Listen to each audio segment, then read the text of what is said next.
sécheresse qui nous interpelle nous tous. Nous sommes confrontés à des fléaux du changement climatique et ses corollaires. Au Fouta, les températures avoisinent les 45 degrés. Il fait extrêmement difficile de vivre au nord du Sénégal.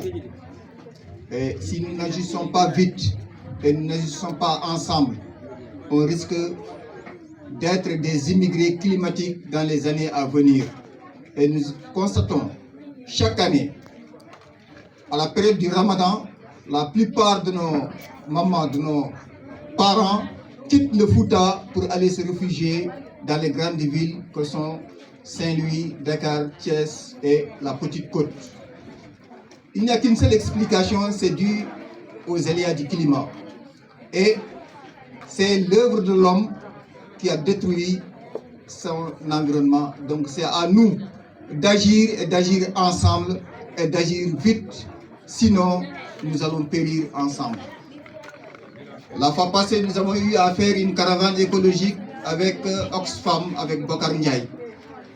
Ils nous ont dit que sur les 100% de la pollution atmosphérique, l'Afrique ne pollue qu'à hauteur de 5%, mais nous subissons les pires conséquences de ce dérèglement climatique. Donc c'est une injustice à corriger. Donc il ne faut pas toujours se mettre à lamenter. Nous devrons agir et agir très tôt.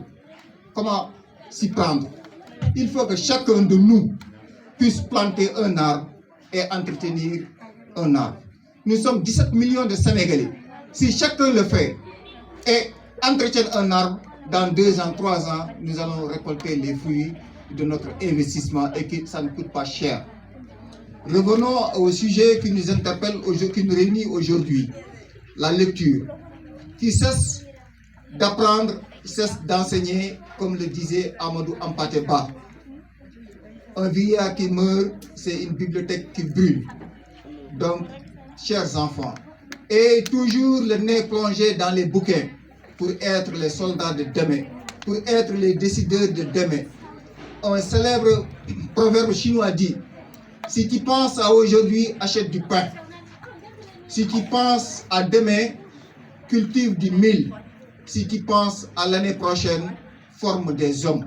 On ne peut pas former les générations futures sans l'éducation et la formation.